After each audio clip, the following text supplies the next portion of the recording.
Hello developers, let's start developing. Today we're after our first failure yesterday when we failed to solve day 17 and you can see it on the calendar. I still have exactly 0 stars for day 17. We will get there.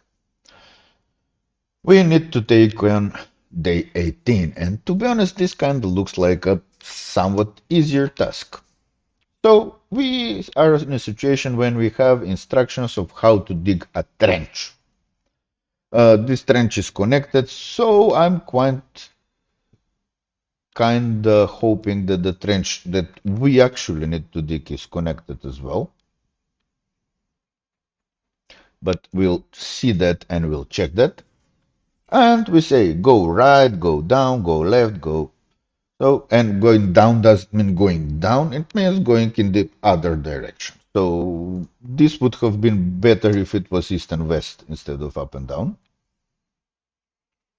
But anyway, we get such a trench, so to say. And the questions that we need to answer is just how many points do we have here? Because each of these signifies a 1 meter cubed. So we have our demo input and we can already start on it. Of course, this is kind of a regex thing. You know me by now that I would love to solve this using a regex. To parse this using a regex, so first we have a letter. I will just say it's A to Z.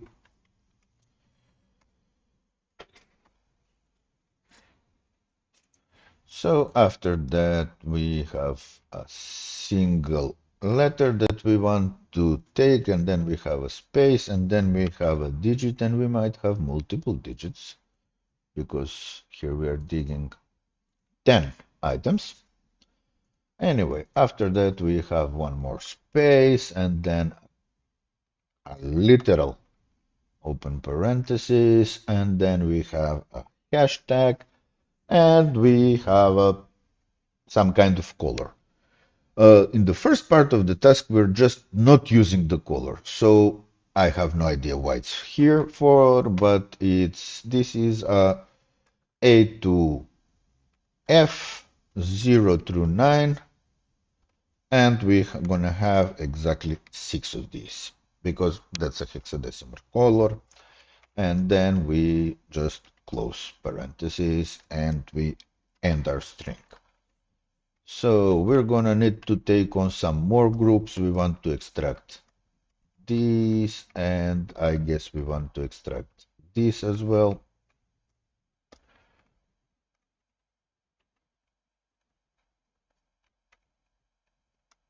From here up to here.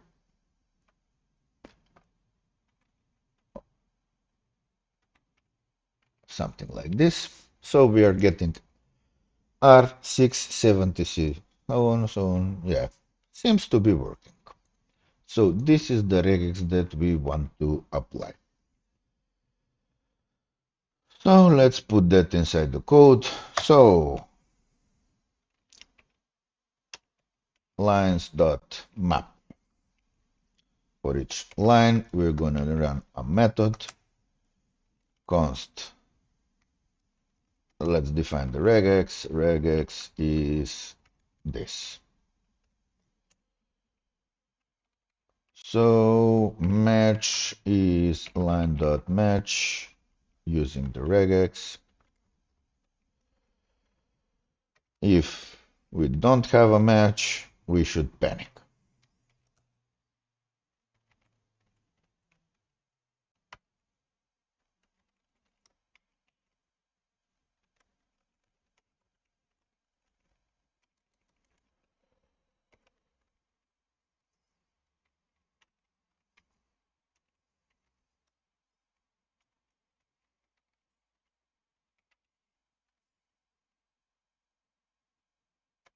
Invalid line. Otherwise, well, we need to return direction will always be the first match,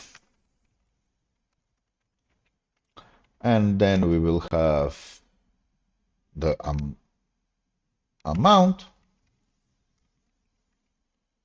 which should be the second match, but we need to parse it using base 10. And then we will need to have the color as well. I don't know why, but that just match out of 3. And this is match of 2 actually, which means that right now we can just define this is a way of digging. So how do we name this? Yeah, dig plan.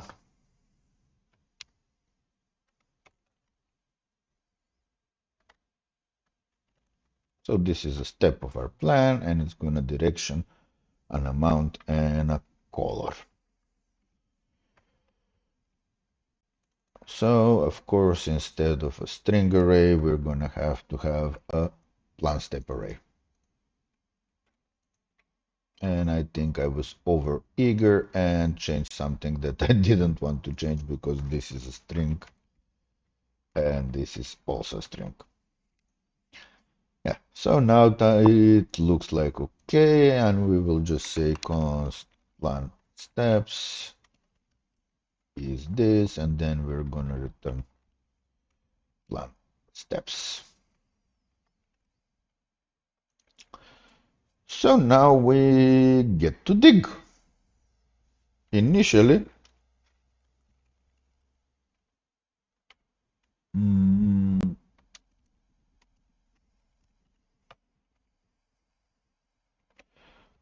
our trench only consists of a single thing that has an X and Y and a color that I don't know anything about, so I will just add our most used interface, so the trench will be a point array.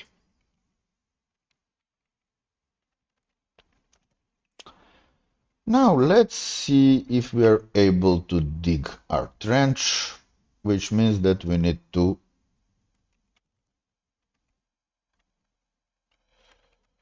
run our plan steps. No, this is actually just a step. No, just a step of the plan step of the input. We need to say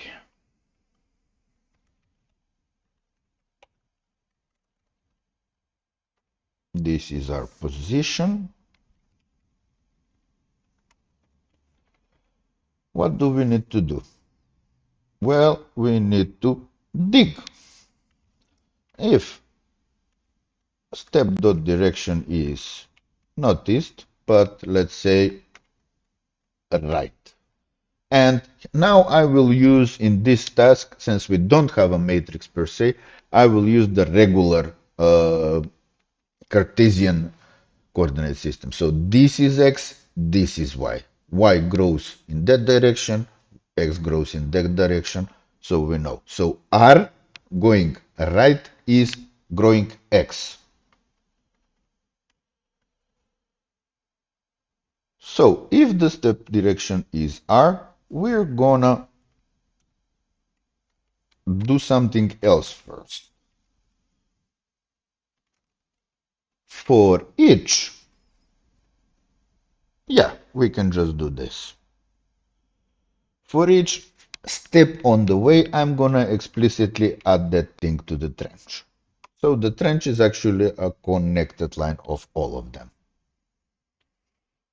We might get by with only using the endpoints, but why?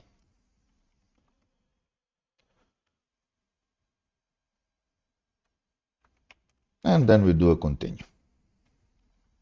Since we're done for that step, and which means that we will have the same thing if we're going left, only we're going in that position. And note that x can get negative. If we're moving down, we're going down on the y-axis, and if we're going up, we're going up on the y-axis. So I would guess that we have a unique thing, but oh, if we have loops through our trench, we are solving a different task then. So we can just say, well, let's just see how long this trench that we dig is.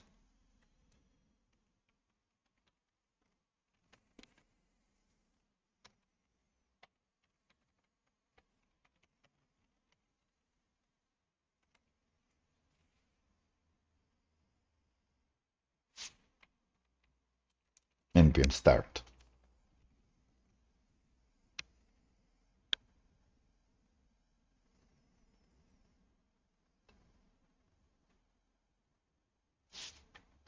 It's not long at all.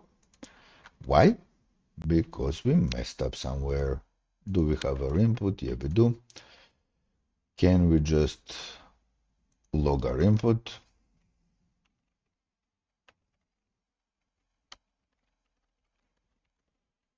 To see what we are working with.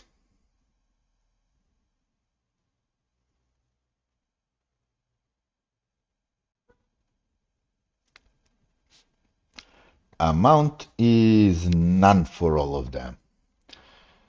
Why is that?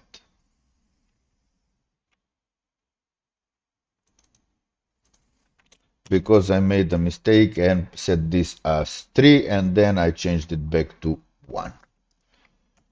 So let's see it once more.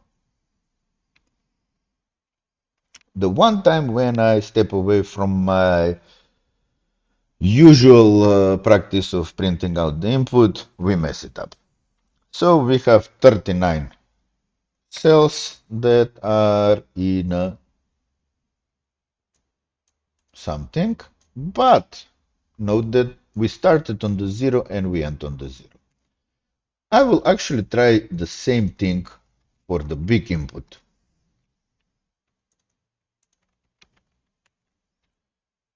But for the big input, our code will crap up on this because it won't be able to write all the elements. So I will just say tranche dot slice the first 10.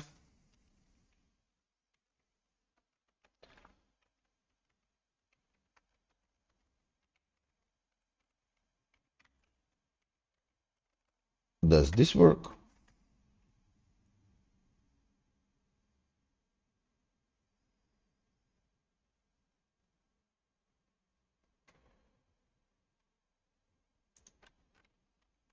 No, we're gonna have to say trench dot length minus 10 and then omit the second one. So print out the first 10 and the last 10. And print out the input as well, because why not? So you can see that we are starting at 0, 0 and we are ending at 0, 0. So our trench digging skills are quite okay. And we have 337 things. Let's see if we have an issue.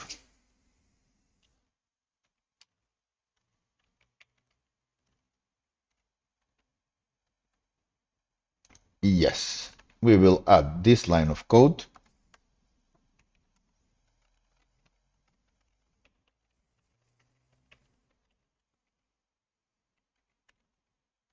Yep. And we will see if we have enough Unix.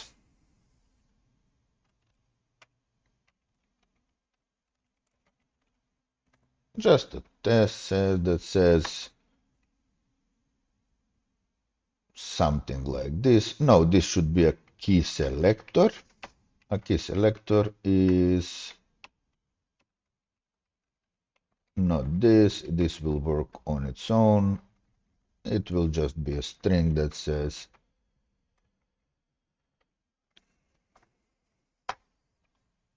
comma a.y.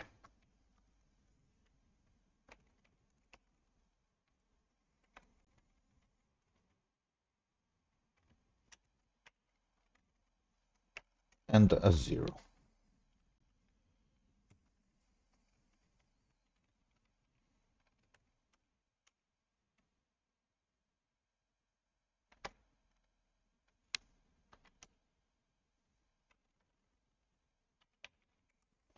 This is what I want. I want to find any points that appear more than once. So do we have intersections? We know that we don't have intersections on the big input, but I'm very interested, do we have intersections on the small input? And this thing says nope, which is actually an assumption that I made, but now that assumption is validated. So now what we need to do is actually fill out this trench. So first thing that I would do is to actually kind of sort of transform this to a, maybe not a matrix. Let's do something else here. Because how would we solve this in our regular case? We have this thing. We have our minimal. Yeah, this actually describes some sort of a loop that will go somewhere. And can we have? Sure we have. Sure we can. I was thinking about maybe counting from this point to this point. But if we have something like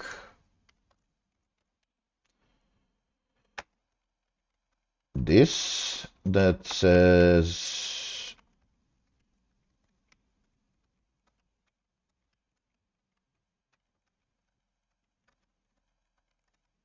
yeah, this is like a boot or something like that.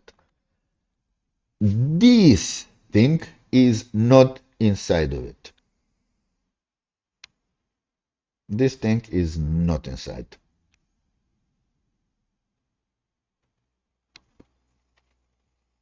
But since we only use straight lines, which means that the first few lines, this will be an empty space.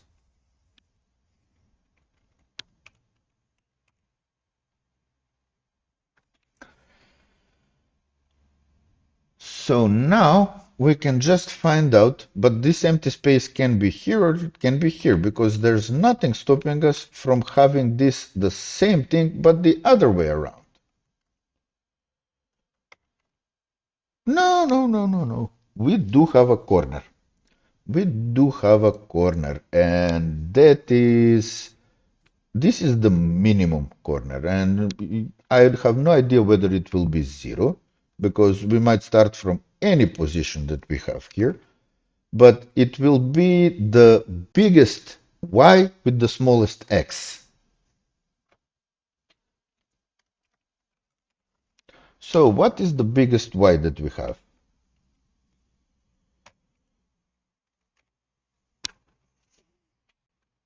Do we have such a method?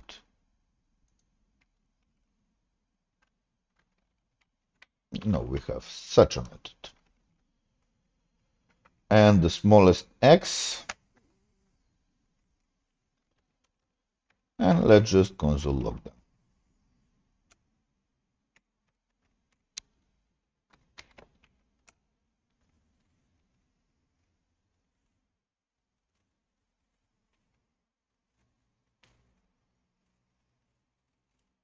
So the biggest y, the highest we go is 137, and the furthest left we go is minus 43. Or if we go back to the small thing, then we can just say I think it's going to be 0, 0 in this time because everything is positive. Yeah, it's 0, 0. One thing that we can do is we can offset all the points with this so that we can always say that our origin is at the point of this. But I don't think that we can say. So right now we kind of know that this thing is not part of the trench itself, but it's part of whatever should be dug.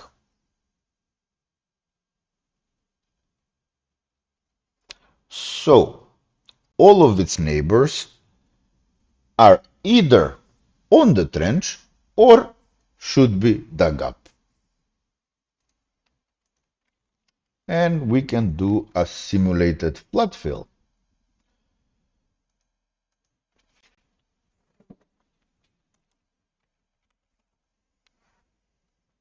Mm,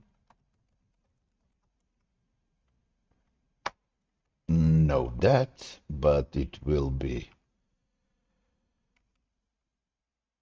We're gonna need to go that direction. So we're gonna remove one from main X. Now we're going that way. If we're going down, we're actually going down on, we're going up on X. And we're going down on Y. Let's just log it.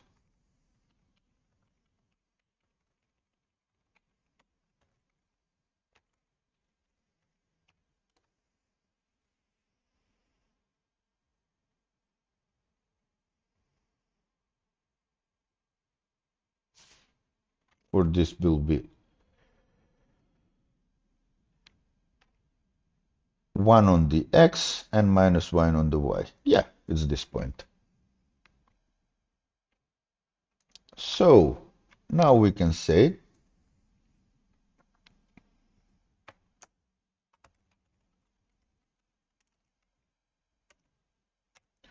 we can have a Q, which will be a set of points, and it will have the dig start. So we're gonna do something like this, and I guess somebody already did something with the color. We don't really care about that, but there will be some color management for the next part. But what we will say, we will need to find the next, its neighbors.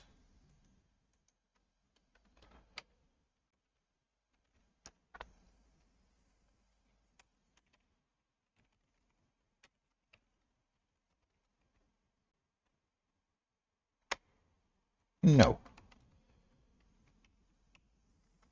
To the left is this, to the right is this, to the up is this, to the down is this. So up increasing y, right increasing x, everything else is the same. And from the current we can actually just deconstruct it.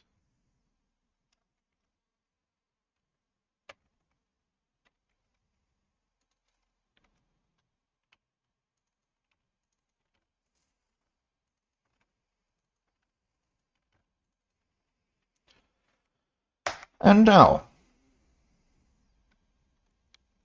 if the left is already dug, if we have a part of, if it's already part of the trench, then we just don't dig there.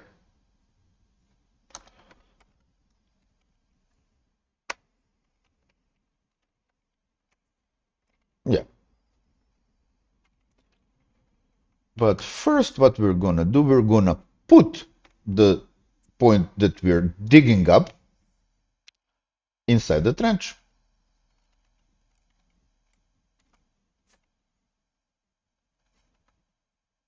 Yep. So we're adding our point inside the trench. And if this is inside the trench already, we don't need to dig anything, but it's not, then we dig.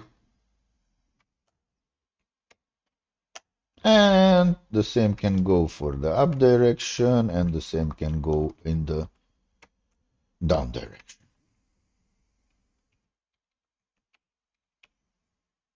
And we can actually have this in a loop, but let's do that later when we maybe optimize it. And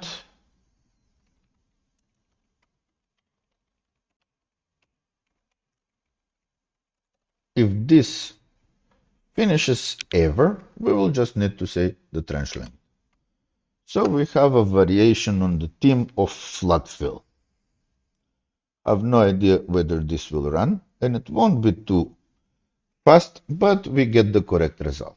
It would be better if we transform them so we don't have to reiterate the loop each time that we do it, but we also got the wrong result.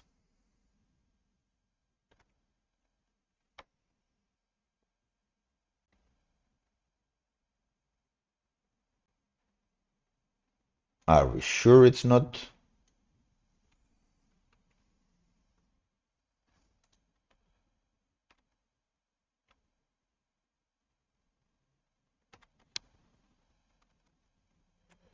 Oh, we're doing the same thing.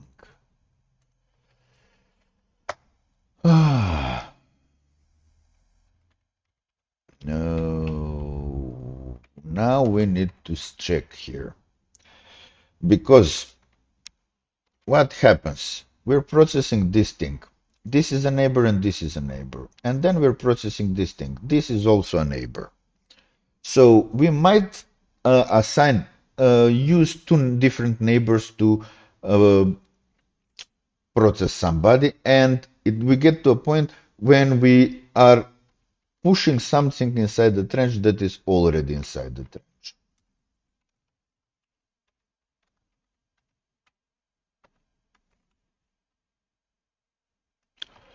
So if this is dug, we're not doing anything. And let's see if we get the value of 62 cubics.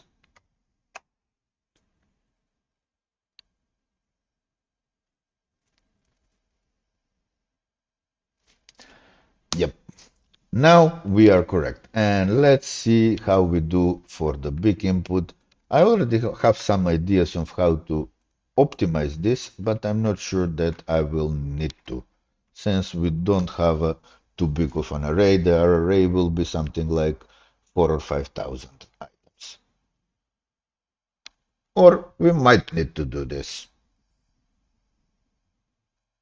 One way that we need to can improve this is actually have the objects as the trench as an object with items, because we don't need the number, we just need to pinpoint somewhere. So we're using some extensively.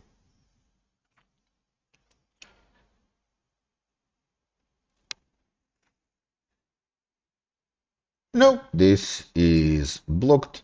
We will rework it. Kill it. So now the problem is all of these sum calls, sum. So we will say for each, well, that's a point of trench. We're gonna create a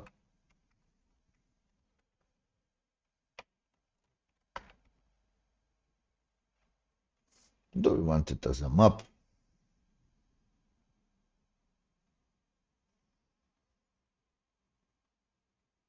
Hmm, maybe.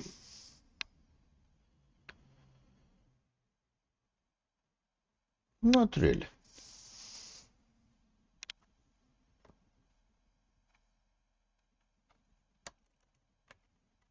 We can just have it as a set of string, and for each point of the trench, we're gonna add this thing. So now we have the trench set, we have the minimum and the maximum, and the dig start won't be this, it will be, yeah, it will be this actually.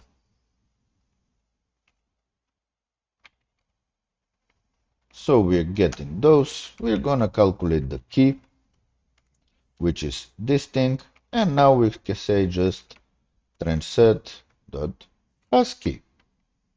And now it's simple enough so that we can put it here.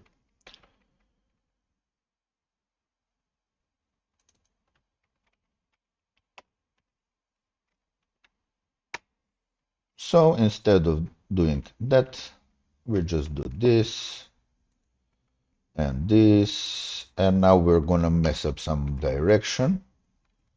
Hopefully not.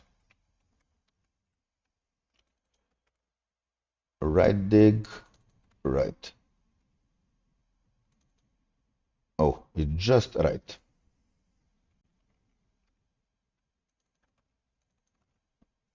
So this is just up, up,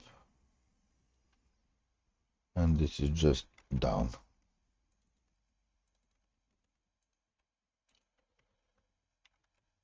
Small input once more. Let's see, previously it was 1 millisecond, now it's gonna be 1 millisecond again.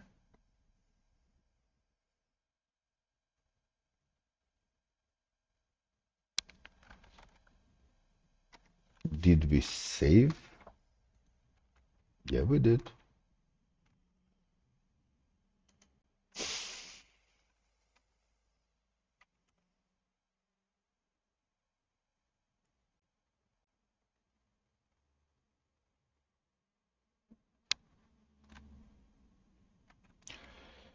And now we broke it.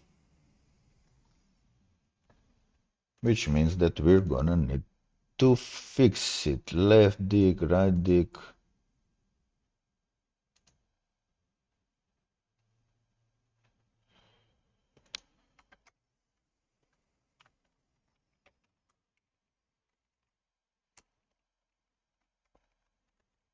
And since this is a set in principle, we shouldn't have a problem.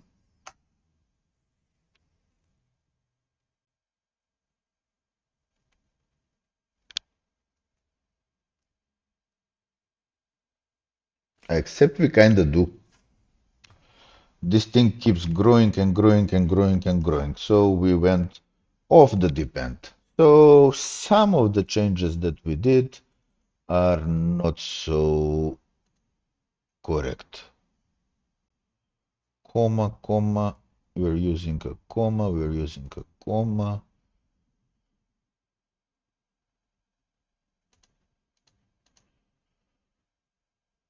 Let's debug.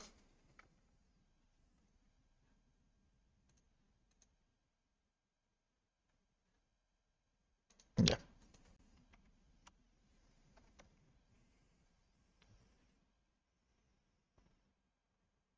Mm. Once more, we get the problem that we are looking at one place and adding something to another place. We don't need this. The trench is done. So let's see if we have the trench anywhere here. No, no. Only on the return, and we won't need it. We will need to add the key. So we're not adding it, and then its neighbors are not there. So instead of that, we will have trench set dot size. Not minus trench, the actual full size. So let's see it. Oh, I'm still printing the queue. But you can see it went up to 5 or 6 and then it went down to 0. So for the big input, we have the following behavior. And if it blocks again, I'm gonna put it to so that it can print the queue again.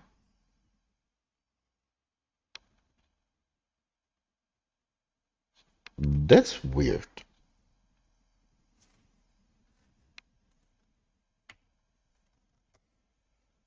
We might want to take a look at something because otherwise I will just say, yeah, why not?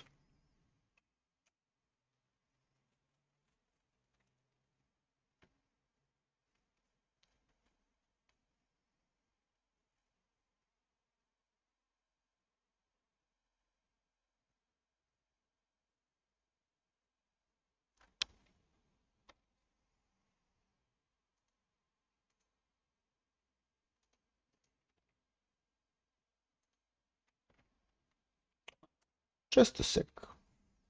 How big is our input?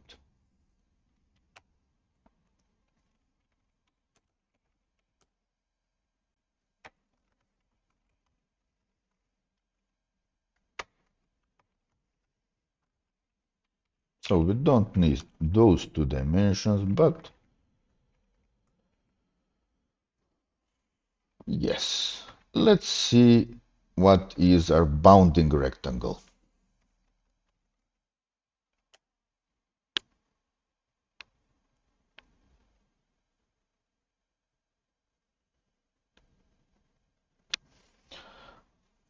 It has something like 400 times 300, so let's calculate how large that is.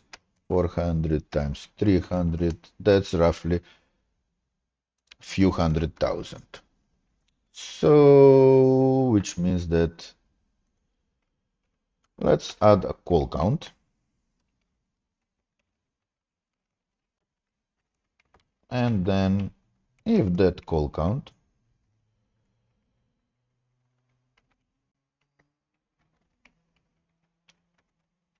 modulo 1000 is 0, and the call count as well. Have it the other way around.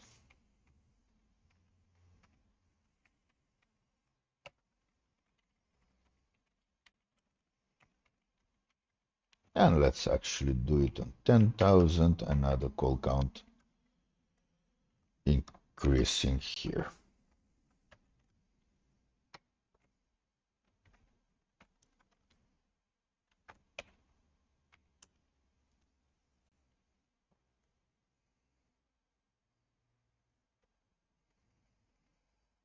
Oh, we're running and running.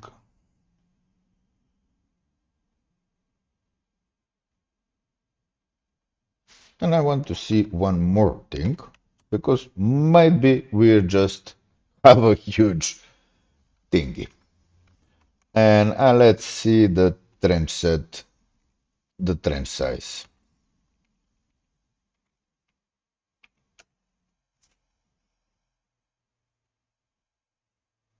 If we get to a trench size that is over 120,000, it's very clear that we messed up something somewhere. We were somehow maybe able to go outside the loop and then just keep going and keep going, because we have at most 400 by 300 that encloses our whole trench, our whole closed trench, which means that the theoretical maximum of our whole trench, including the inside and the outside, is 120,000, and we so far counted up to, let's say, many million. This would happen if we queued something on the... Yeah. I have an idea. We can stop this video now, but I have an idea what would happen, because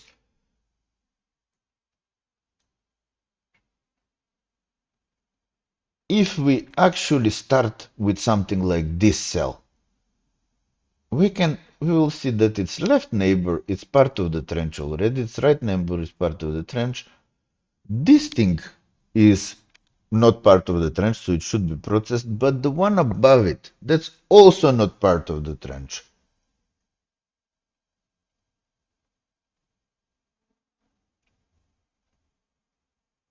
And that will keep running.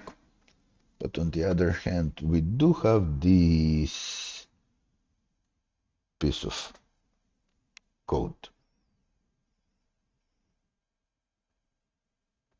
And we have the trench set.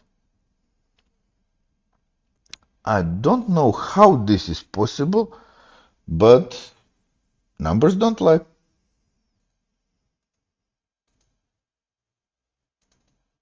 Which means that we're counting on the wrong side of it somehow, but to be honest, I don't know how. Because is there a way for this field to be actually part of the trench? Even if it is, it shouldn't work. So I don't know how we are able to get outside of the trench by going on these squares, but not actually exiting the trench, not actually crossing the trench, because the moment we step on the trench, we say, okay, we're not gonna do that. So we will need to do some more visualization most likely, and then to see what is happening. The answer might be obvious once we actually get to see the actual grid. And that's the next thing that I will do. I will actually display my input. And I was able to actually write some simple code that was just transformed our data into a matrix and displayed it using the .n hash pattern that we started. And so this seems like a very, very nice grid with everything that we have. Here we have the maximum x, y, here we have the minimum y, and we have everything else. So we should be able to flat fill this structure quite nicely. But what was the problem? The problem was that I kind of assumed that the maximum x and the maximum and the minimum of on the x and y axis were connected. Not really, because here we have the max minimum on the x axis. This is the maximum on the x axis. This is the maximum on the y axis, and this is the maximum on the minimum on the y axis. So we can see that they are really, really not connected. We have this kind of structure where we have some kind of a L-shaped thing that's going on in any direction that we're actually using, and that's normal and expected. But what we actually did was start from this point on, and then said, okay, flat fill everything. And note that we didn't stop at the edge. We just went that way and that way and in all directions. So we basically tried to count how many dots are in a plane. And that's kind of a big number that's never going to stop. So what we need to do is find this cell. How do we do that? Well, that should be simple. We are starting from this point on and seeing if we have a trench over here. Now we get the first part where we have a trench, we don't use that, we go one more and then we go one down. So from the first part of the trench we're going +1, -1, and it should work. And why this thing did work with the input we were given, with the small input? Well, for the small input and as well as the Excel that I wrote, basically we have that case that we have a dot in the corner. And the same goes as well for the input on that. This is task 19 because that's already open, but we're still looking at this and we can see that once again we have a dot in the top left corner. So if we did have a dot in the top left corner, this would have worked. However, so our problem is here, where we actually start digging. This is not a bad idea, but now I'm saying that I'm gonna get the minimum x plus 1. No, I will actually start with the corner. So this is the corner. And while this is not true,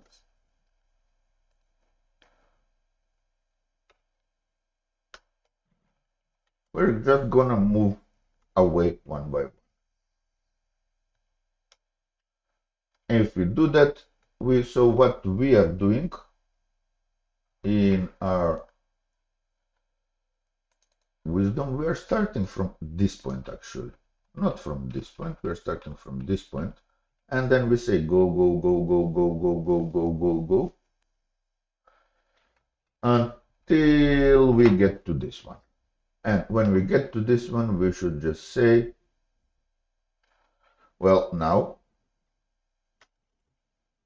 go one in that direction, dig start is one more, and go the other way in the y direction. Remove one. And then we keep working. Let's see if this actually provides any answers, because in our case we shouldn't get any kind of, in the small input, this should never execute because this is already true.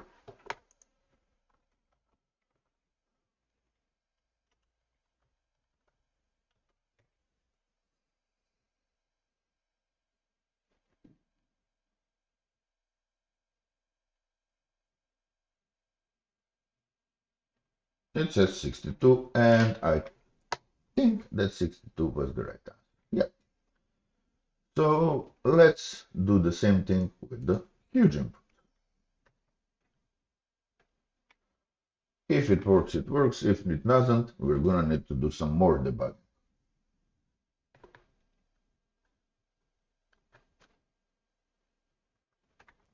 And note that there were a lot of things that were not obvious from the code itself, but once we took a look at this page, it was like, this is what we're doing wrong. Oh, it finished in 60,000 and it said that the answer is this. Let's see if this is the correct answer. And it is. So we were able to get the first part. We're going to read through the second part, see what it needs. I guess that the colors will come into play, and then we will see what happens. Would be much too small. Color and instruction parameters that extract the correct instructions is 6 hexadecimal encoded. Distance is matter of 5 digit because direction to the dick. Oh. Oh.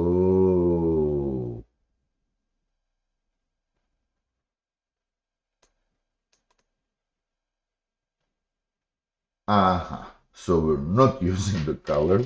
The colors are another set of instructions, and a set of instructions that's kind of designed to mess up our input. So we need to dig out something that is a bit more bigger than this.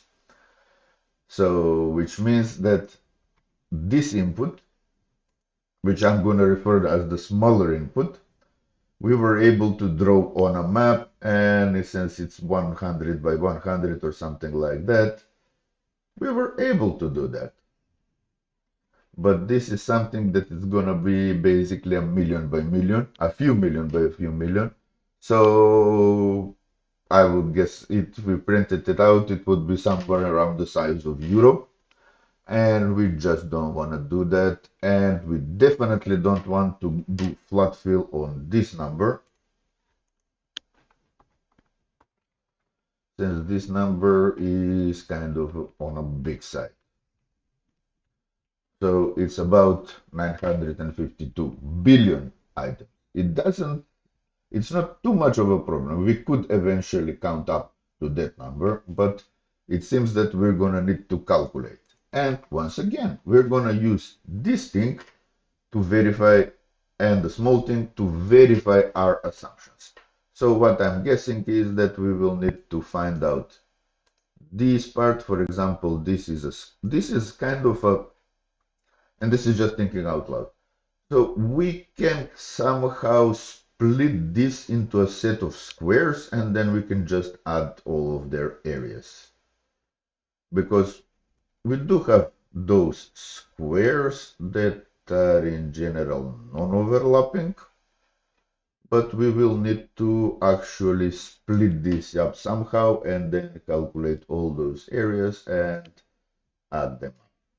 And of course, we will need to have to take into account that we don't overlap anywhere, because if we count these when counting that square, we should avoid counting those when we're counting this square or something like that. We'll see. It's gonna be a fun task. Anyway, keep developing and see you soon.